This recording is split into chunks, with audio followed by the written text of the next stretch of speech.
اہل بیت کے اندر پرورش پانے والا بچہ امام جعفر صادق رضی اللہ تعالیٰ 4 سال کی عمر میں خوف خدا کی باتیں کرنے والے یہ کیسے بنے؟ کیونکہ اہل بیت میں سے تھے، اور اہل بیت کا جو گھرانہ تھا وہ اللہ اور اس کے رسول، انبیاء، قرآن اور اللہ تعالیٰ کے خوف و غضب کی باتیں کیا کرتے تھے۔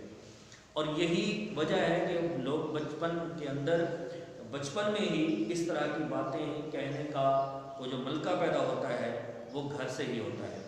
ماں کی گود جو ہے یہ تربیت گاہ ہے، پہلی درس گاہ ہے۔ آج ہمارے ہاں جو بے حیائی، عریانی، گالم گلوچ اور اس طرح کی باتیں پائی جاتی ہیں، یہ والدین کا بھی اس میں بہت بڑا کردار ہے، والدین کا بھی اس میں بہت بڑا ہاتھ ہے کہ آج ہم اپنے بچوں کو صبح صبح جگاتے ہیں نماز کے لیے نہیں بلکہ اسکول جانے کے لیے، کہ بھاری فیسیں بھرتے ہیں، بھاری بیگ بھی ان کا بناتے ہیں، اور خوف ہے کہ یہ چھٹی کرے گا تو ٹیچر مارے گا، اس کی پڑھائی میں ہار جائے گا، اور روشن مستقبل جو باپ سوچ کے بیٹھا ہے اپنے اس نادان بچے کے لیے، وہ اسے ڈرا رہا ہے کہ کہیں یہ کوتاہی کرے گا تو وہ جو لاکھ روپے والی نوکری میں سوچ کے بیٹھا ہوں وہ بچے کو کیسے ملے گی۔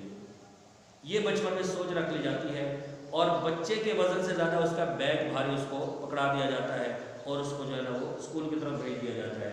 ماں بھی آنکھیں مل رہی ہوتی ہے، باپ بھی جو جمائیاں لے رہا ہوتا ہے، بچہ بھی اچھل کود کر رہا ہوتا ہے، صبح کی نیند کا عالم آپ کو پتہ ہے کیسا ہوتا ہے، لیکن پھر بھی اس کو بھگا دیتے ہیں اور گاڑی میں بچہ نیند پوری کر رہا ہوتا ہے۔ کبھی اسی طرح جذبے کے ساتھ فجر کی نماز کے لیے اٹھایا بچے کو؟ جب بچے کو فجر کی نماز کے لیے اٹھائیں گے تو بچہ ویسا بنے گا، آپ اسکول کے لیے اٹھائیں گے تو بچہ ویسا ہی بنے گا۔